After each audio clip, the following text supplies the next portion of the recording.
तुम लोग ये झंडा लेके क्यों घूम रहे हो? बाबा साहब के फैन है। अच्छा, तो यहाँ कौन आने वाला है पता है तुमको?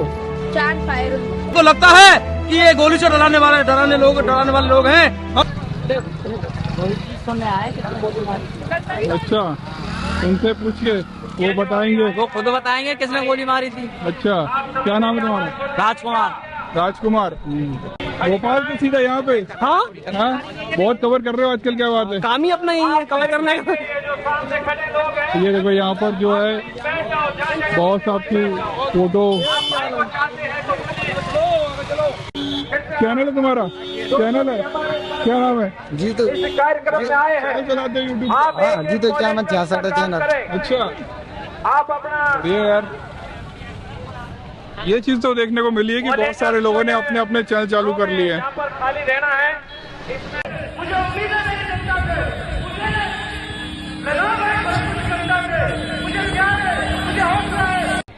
तो यहाँ पे यार भीड़ भाड़ तो कम दिख रही है। आएगी, अभी वो आए नहीं है, सभी लोग इधर उधर हैं। अच्छा, हाँ।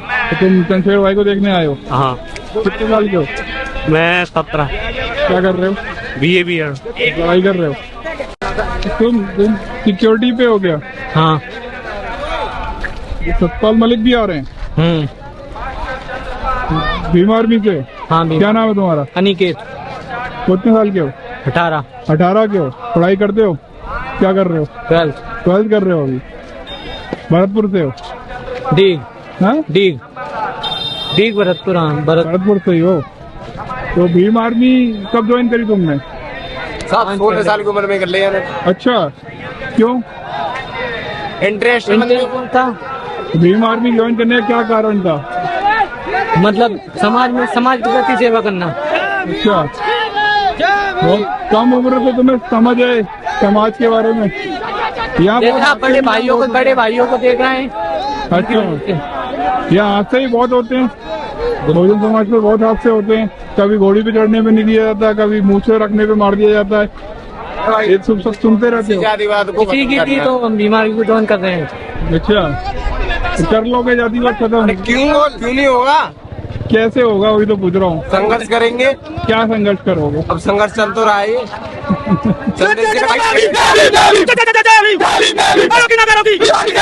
बढ़िया। भाई तो आ रहे लोगों को साइड करने के लिए। अच्छा, हाँ, ताकि सोती हुई नींद को डराने के लिए।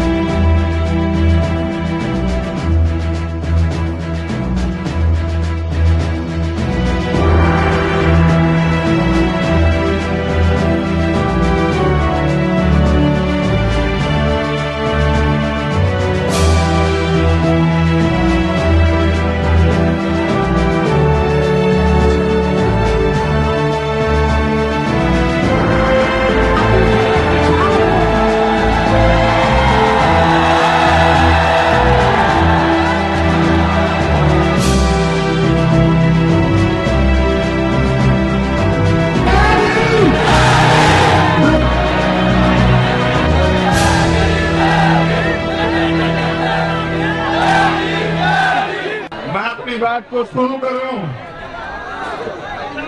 अभी ये माइक भी खराब हो गया है। आपके और मेरे और भरतपुर के बीच में कई तो समस्या आई है। एक बार मैं पहले भरतपुर आने का प्रयास कर रहा था, तब सूबे के मुख्यमंत्री मेरे और आपके बीच में आ गए, तो आपसे पहले गोली मेरे पास चली आई। और अब मैं जब अपनी बात रखना चाह रहा था तो ये माइक खराब हो गया। मगर मैं समझता हूं कि ये सारी मुसीबतें भी मुझे आपसे अपनी बात रखने से रोक नहीं पाएंगी। आज कि मैं जब भी राजस्थान आया किसी भी अन्याय के खिलाफ लड़ने के लिए, राजस्थान के साथियों ने पलके बिछा के मेरा स्वागत किया, मुझे हिम्मत दी, मुझे ताकत दी, मेरी रक्षा सुरक्षा की। राष्ट्रपिता ज्योतिबा फूले, छत्रपति साहू जी महाराज को मानने वाले लोग हैं। हम सब छोटू राम बाबा साहब अम्बेडकर को मानने वाले लोग हैं। हम गोलियों से डरने वाले नहीं हैं। मगर मैं ये भी बता देना चाहता हूं मैं गोली का जवाब भी दे सकता हूं, इस बात को भी आप लोग जानते हैं। मगर मैं गोली का जवाब शांति से दूंगा हमेशा। मैं आज भी आपसे अपील करूंगा कि आप शांति बना के रखो। उनकी गोली का एक और कारण यह है कि वो डर रहे हैं, वो घबरा रहे हैं, और जब कोई घबराता है तब वो इस स्थिति में आता है कि इस तरह के हमले करता है। आप ये जानते हो कि वो मुझे सीबीआई इनकम टैक्स से नहीं डरा सकते, वो मुझे मुकदमों जेल से नहीं डरा सकते। मैंने भारत की सबसे बड़ी जेल तिहाड़ भी 2-2 बार काटी है। मैंने 16-16 महीने जेल काटी है। मैंने यहाँ राजस्थान की जयपुर की जेल भी काटी है। मुझे वो जेल से नहीं डरा सकते। मैं उन नेताओं जैसा नहीं जिनके मुंह पे टेप लग जाए, इसलिए उन्हें लगा कि वो गोली से मेरा मुंह बंद कर देंगे। मैं आपको वचन देके कहता हूं कि कोई गोली मेरा मुंह बंद नहीं कर सकती आपकी लड़ाई लड़ने के, आपकी हक की आवाज उठाने के लिए। तो ये मेरा संदेश उनको भी है कि मैं आपकी गोलियों से नहीं डरूंगा। अगली बार फिर तैयारी करना। मेरी माओ बहनों का, मेरे भाइयों का प्यार आशीर्वाद मेरे साथ है। जब तक इनका प्यार आशीर्वाद मेरे साथ है, मैं कहीं नहीं जाने वाला। जब तक कुदरत ने मुझे जिंदगी दी है, मैं जिंदा दिल से जीऊंगा, शेर की तरह जीऊंगा, आपके बीच रहूंगा। जब तक आपके महापुरुषों का सपना पूरा ना हो तब तक रुको ना, अडिग रहो, जैसे ना आज अडिग खड़ा हो ऐसे आप भी अडिग रहो, क्योंकि ये परिवर्तन का आंदोलन है, एक दिन में पूरा नहीं होगा।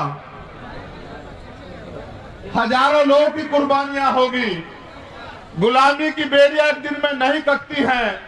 मैं ये बताने के लिए भरतपुर में हूं, इस एकता के बीच में, कि अगर गुलामी की बेड़ियां काटनी है तो कुर्बानी देने के लिए तैयार रहो, क्योंकि जिस कौम में कुर्बानी के बकरे तैयार नहीं होते वो कौम कभी आजादी प्राप्त नहीं करती है। इतिहास गवाह है। अगर हमारे खून से क्रांति आए तो मैं यहाँ खुले में इसलिए बैठा हूं कि मैं अपने खून का एक कतरा चुकाने के लिए तैयार हूं। अगर मेरा समाज, ये बहुजन समाज एकजुट हो जाए, अपनी एकता बनाए, अपने अधिकारों की लड़ाई को मजबूत करे, तो मैं अपने खून का एक कतरा जो है इस आंदोलन में निछावर कर दूंगा। इसलिए मैं आज भरतपुर में हूँ।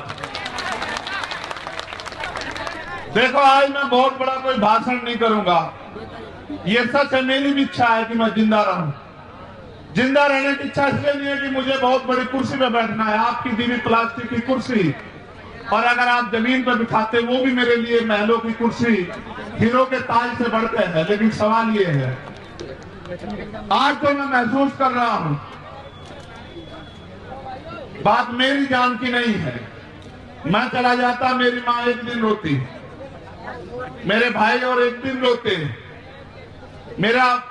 मेरे बालक को तो ये भी नहीं पता कि उसका पिता गया कहाँ है। वो तो कभी जब वो समझदार होता उसको पता लगता कि उसका बाप कहीं गया था और रास्ते में इस तरह मारा गया। लेकिन सच ये है कि जो लोग इस आंदोलन में मुझसे उम्मीद करके, भरोसा करके जुड़े हैं, मुझे अपने से ज्यादा उनकी परवाह, उनका हौसला ना टूट जाए, इसलिए मैं भरतपुर आया कि उनको ये ना लग जाए कि भाई गोली भी लग सकती है। गोलियां तो लगेगी भाई। जिन्होंने अधिकार छीन रखे, जो कुर्सी में बने बैठे हैं, अगर आप उनसे अधिकार लेने का काम करोगे, सत्ता छीनने का काम करोगे, तो गोली भी चलेगी, मुकदमे भी होंगे, जेल भी जाना पड़ेगा, और भी मुसीबत आएगी, इनका सामना भी करना पड़ेगा।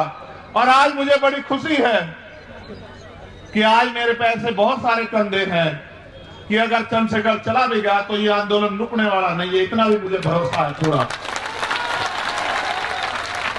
मुझे देखो, आप लोग खतरे से वाकिफ हो, मैं आपको घटना भी बता देता हूं, फिर मैं आपसे काम की बात करूंगा। जब मेरा टेक्निकल मुआयना होने चला गया, मेरे कपड़े, जब मेरे कपड़े आएंगे तो आप देखना बनियान में और शरीर में कितनी जगह होती है। बोलने वाले तो कोई कुछ भी बोलता रहे। मैं सस्ती लोकप्रियता की राजनीति करता नहीं हूं, आप जानते हो इस बात को। जब मेरे कपड़े आएंगे आप देखना, या पुलिस का बयान आएगा आप सुन लेना। वहां की पुलिस भी हमारी नहीं, वहां की सरकार भी हमारी नहीं। मैं अपने साथियों को भी बता दूं कि जितनी जगह बनियान में और शरीर में होती है उसमें को 3 छेद है, 3 गोली गई है वहां को, मगर एक लगी, वो भी इसलिए लगी क्योंकि उनकी इच्छा में मजबूत थी, लेकिन वो बची इसलिए क्योंकि आपका प्यार ज्यादा ताकतवर था। पहली गोली जब शीशे पर लगी, वो शीशा मजबूत था, वो क्योंकि राउंड कम मिले, वो आसानी से आकर ऐसा लगा जैसे पत्थर लग गया उस सिर में। मैंने अपने साथियों से कहा कि भाई शायद किसने पटाखा छुपाया, किसका टायर पट गया। मैंने कहा पत्थरी आकर लगी दिखते है। लेकिन जब दूसरी गोली लगी तब मुझे एहसास हुआ, तब मैंने मनीष से कहा भाई, मैंने कहा गिर गए हैं, गोली चल रही है। मैंने कहा गोली चल रही है, गोली लगी है। फिर मैंने अधिकारियों को बताया। ये बात मैंने आपको इसलिए बताई, मुझे एक बात का पता, आदमी गोली से नहीं मरता, आदमी मरता है डर से। और डर जिस दिन मैं इस काम में आया था, मैं डर को भल छोड़ आया था। अगर डर में रहूंगा तो लोहे के बक्सों में रहूंगा, लोहे के बक्सों में रहूंगा, थारे किसी काम नहीं आ सकता हूं। अगर थारे बीच रहूंगा तो थारे भी काम आऊंगा, और मुझे लगता है कुछ करके भी दिखा पाऊंगा। जब ऐसे लोग कुर्सी में बैठेंगे जो सबकी सुरक्षा चाहते होंगे, जिनका लक्ष्य होगा कि हर कमजोर को बुनियादी सुविधाएं, अधिकार, स्वाभिमान सम्मान की जिंदगी मिले, इंसानियत बनी रहे, तब जाके व्यवस्था बदलेगी। वरना आप नहीं कर पाओगे इतने लोगों की सुरक्षा। क्योंकि आज जो सरकार में बैठे हैं, उनका एकमात्र लक्ष्य ये है कि जो भी आपके खिलाफ आवाज उठा रहा है, उस आवाज को किसी भी तरह कुचल दो। अगर मुकदमों से डर जाए, मुकदमों से डरा दो। अगर पैसे से खरीदा जाए, पैसे से खरीद लो। अगर और कोई डर दिखा के सीबीआई, इनकम टैक्स का ताला लट्टा लगा दो उसके मुंह पे। और अगर इनसे भी ना घबरा रहा हो तो गोलियों से उसके सीने को छलनी कर दो।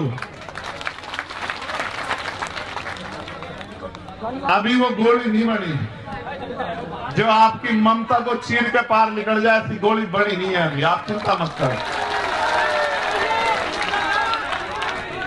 मेरी बात पर गौर करो। अब जो बात मुझे आपसे कहनी है जी, मेरा पसीने में यहाँ जो हाल है, आपका क्या हाल हो रहा होगा। फिर मैं आपके लिए क्यों कुर्बान ना हो जाऊं, आप बताओ मुझे। जो मेरे लिए एक टांग पे खड़े हैं, जो इस गर्मी में मोढे पे मोढा लगा के, सर में सर जोड़ के यहाँ जो अड़े बैठे हैं, घर में वे पंखे के बगैर भी नहीं रहते होंगे, कूलर के बगैर भी नहीं रहते होंगे। अगर वो मेरी बात पे इतना खड़े हैं तो उनके लिए मैं क्यों ना कुर्बान हो जाऊं, आप बताओ मुझे। क्या ऐसा कारण हो कि मैं कुर्बान ना हो जाऊं। मेरी बहन ओम प्रकाश राजन की से बड़ी वाली छोटे वाली गुड़िया यहाँ बैठी है। जब मैं आया था, मेरे गले लग के उसकी आंखों में भावुकता थी। मुझे उस दर्द की ज्यादा परवाह थी, वो दर्द कैसे कम होगा। वो दर्द एक तरीका ही है कम करने का। और जो आप मांग रहे हो सुरक्षा सुरक्षा सुरक्षा, मत मांगो सुरक्षा। इन नालायक सरकारों से कोई सुरक्षा मत मांगो। आप सुरक्षा तंत्र खुद बनो। सुरक्षा मांगने वाले नहीं, सुरक्षा देने वाले बनो। मेरे लोगों, अपनी ताकत को समझो। मैं इसको क्या जवाब दूं, आप बताओ। मैं इसको क्या जवाब दूं। मैं कार्तिक भील की पत्नी को क्या जवाब दूं। मैंने आपसे पिछली बार भी पूछा था। मैं जितेंद्र मेघवाल के परिवार को क्या जवाब दूं। हम न्याय नहीं ले पा रहे राजस्थान में, तो सामाजिक न्याय कहां से मिलेगा। सामाजिक न्याय का मतलब समझते हो। सामाजिक न्याय का मतलब होता है हिस्सेदारी। धन धरती राजपाट में आपकी हिस्सेदारी, चाहे वो साधन हो, संसाधन हो, राज सत्ता हो, नौकरी हो, जमीन हो, हर काम में आपकी हिस्सेदारी। आपको लगता है हिस्सेदारी मांगने से मिल जाएगी, आपको लगता है हिस्सेदारी अपील करने से मिल जाएगी, आपको लगता है हिस्सेदारी किसी के पैर छूने से मिल जाएगी। एक तरीका है लोकतंत्र में हिस्सेदारी लेने का, वो ये तरीका है जो बाबा साहब अम्बेडकर ने अपने 4 बच्चों की कुर्बानी से आपको दिया। वोट का ताकत, वोट की शक्ति, वोट की शक्ति के बिना कोई तरीका नहीं सामाजिक न्याय मिल जाए। अगर ये सरकारें सामाजिक न्याय देना चाहती तो आप सोचो कि चुनाव होते हैं, सरकारें बनती है, सामाजिक न्याय क्यों नहीं मिलता। एक खबर मेरे हाथ में दी है, पुलिस के लोग यहाँ होंगे, करौली जिले के 4 लड़के भी भरतपुर पुलिस ने थाने बंद कर दिए हैं। वो बस पे खड़े छत पे नारेबाजी हो रही थी, तुम इतने मत गिरो, यहाँ के लोग हो, इस सरकार के लोग हो। ये लोग जिस दिन, मैं कह रहा हूं ना, जिस दिन ये क्रांति यहाँ से जन्म लेगी, तुम्हारी सरकार भी उखाड़ फेंकेगी, इस बार याद रखना। क्या मेरे लोगों को करते हो, क्या बंद करते हो मेरे लोगों को? क्या छत पे खड़े होकर नारेबाजी करना पड़ा था? वो मुझे पता है वो छत पे क्यों खड़े थे। वो इसलिए खड़े थे क्योंकि मैं एम्बुलेंस में लेटा हुआ था, मुझे देखना चाहते थे, इसलिए वो छत पे खड़े थे। छत पे खड़े होने वालों को गिरफ्तार करते हो और मेरे लोगों को छत से फांसी का फंदा बांध के लटकाने वालों को माला पहनाते हो, शर्म करो। मेरी लड़ाई पुलिस से नहीं है, मैं जानता हूं ये सरकार के नेताओं के सहारे पे होगा, उन नेताओं के सहारे पे जिनकी जमीन खिसकेगी यहां से। मैं उनको ये कहना चाहता हूं, मैं भी मालिक नहीं, ये मालिक है जो सामने बैठे, ये मालिक है, ये लोकतंत्र है, जनता मालिक है।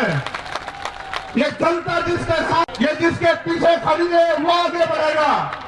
कल तक ये आपके साथ थी, अगर ये मेरे साथ खड़ी हो गई तो मैं मुख्यमंत्री की कुर्सी के आसपास भी नहीं जाने लगे। मेरे लोग याद रखना, मुख्यमंत्री गलत फहमी में मत रखना, और न रहना रहना हम हैं। पुलिस से हमारी कोई लड़ाई नहीं, पुलिस के लोग किसान कामगारों के बच्चे हैं, वो हमारे लोग हैं। वो अगर हमें लाठी भी मारेंगे तो ये सोच के मारेंगे कि अपने को लाठी मार रहा, लेकिन याद रखना सरकार से कोई हमारा रिश्ता नहीं। अगर सरकार के लोग हमारे लोगों से अन्याय कराएंगे, हम अपने लोगों की लाठियां खा लेंगे, लेकिन आपकी कुर्सियां खींच लेंगे भी, ये आप याद रखना। समय आ रहा है 2023 का, बातों में नहीं आना है, उनकी झूठी बातों में गुमराह तो नहीं हो जाओगे? बताओ नहीं, दोनों हाथ उठा के बताओ, नहीं उठा के रखो तभी मानूंगा।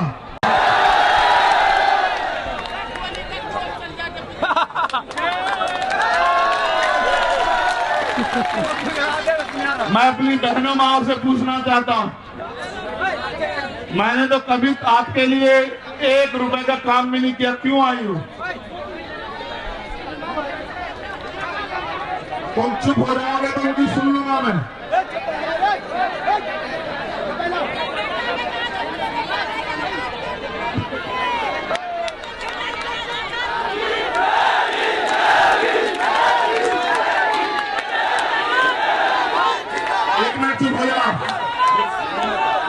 एक सवाल और है, ऐसा तो नहीं जब अमीर आ जाएंगे तो अपने गरीब बेटे को भूल जाओगी, अपने इस भाई को भूल जाओगी?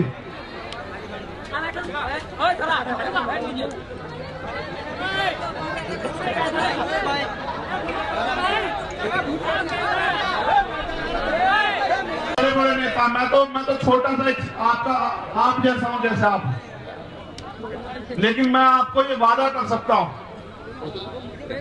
क्योंकि आदमी के लिए जान से बढ़ के कुछ नहीं होता।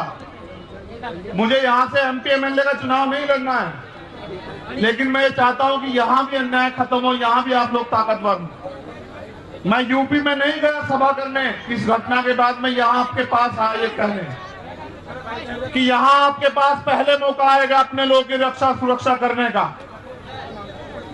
यहां आपके पास पहले अवसर है इन गुलामी की बेड़ियों को और उन सामंतशाही ताकतों को सबक सिखाने का कि अब हम जुल्म नहीं सहेंगे,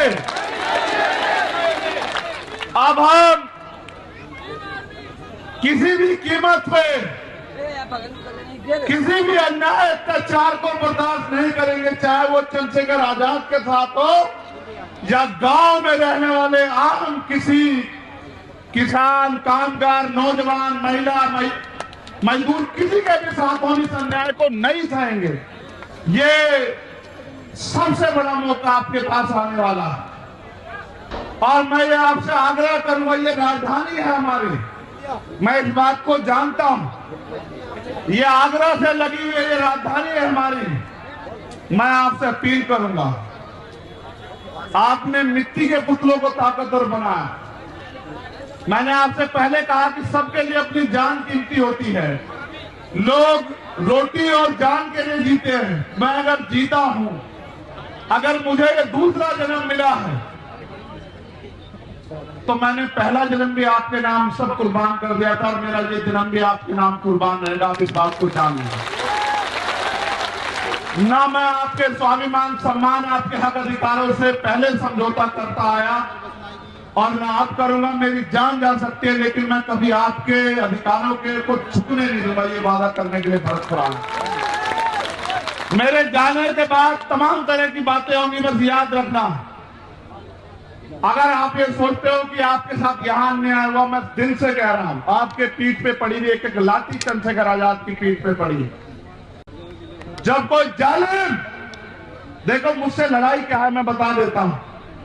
अब से पहले नहीं होता था कि कोई ताकतवर किसी की बच्ची को नोच ले, किसी का अपमान करे, किसी को गलत निगाह से देखे, किसी को घोड़ी पे ना बैठने दे, किसी की मूछें रखने पे हत्या कर दे, किसी की मटकी छोड़ने पे हत्या कर दे। अब से पहले नहीं होता था, लेकिन अब होता है कि अगर ऐसा कोई करता है तो वो मिनट से पहले जेल जाता है, उसका बाप भी उसको बचा नहीं पाता। होता है। जो ये सोचते थे कि ये किसान कबीले, दलित, पिछड़े, अल्पसंख्यक समाज के लोग, आदिवासी समाज के लोग उनकी जागीर है, उनके गुलाम हैं, इनका शोषण का नाम का जन्मसिद्ध अधिकार है, आज वो लोग मिनट से पहले जेल में जाते हैं, उनको सजा होती है। उनको ये चुभने लगा कि आज एक नए लाखों चंद्रशेखर खड़े हो गए हैं, आज हर गली में चंद्रशेखर है। इस भरतपुर में हजारों चंद्रशेखर हैं जो सीना तान के खड़े हैं, जो जवाब देना जानते हैं। ये उनको चुभने लगा। वो लोग अपनी सरकार के मंचों में बैठ के कहते हैं, जो कल तक हमारे जूतों के फीते बांधते थे, इस संविधान की वजह से हमारे सर पे चढ़ के बैठ गए हैं। ये वो कहते हैं। मेरी लड़ाई ये है कि संविधान ने जो अधिकार आपको दिए वो सुरक्षित रहें और वो लागू हों और नए अवसर पैदा हो और भारतीय संविधान सुरक्षित रहे और बाबा साहब अम्बेडकर, सर छोटूराम और चौधरी चरण सिंह, चौधरी कुंवरराम आर्य, कोतवाल भंग सिंह गुर्जर, जननायक बिरसा मुंडा और मान्यवर काशीराम साहब के अधूरे सपने पूरे हो। यही मेरा सपना है, इसलिए मैं राजस्थान में हूं। और मैं जानता हूं नहीं मुझे बोलना था। मैं जानता हूं ये तभी पूरा होगा जब आपके हाथ मेरे कंधे पे होंगे और फिर ऐसा शासन आएगा जैसे राजा सूरजमल जी का शासन था, जहां सेना भी हमारी, जहां कोष भी हम पे और जहां राज भी हमारा और सम्राट अशोक जैसा राज, वो तभी आएगा जब आप एक हो जाओगे। बहुत बहुत धन्यवाद। आपके प्यार, आपके आशीर्वाद की अभिलाषा रखता हूं और ये उम्मीद करता हूं कि अब की बार आप मेरे हाथों को मजबूत करोगे और मेरे पीठ का जख्म बढ़ जाएगा, लेकिन मेरे दिल के जख्म को कम करने का काम करोगे, ऐसा मुझे विश्वास है। 20 अगस्त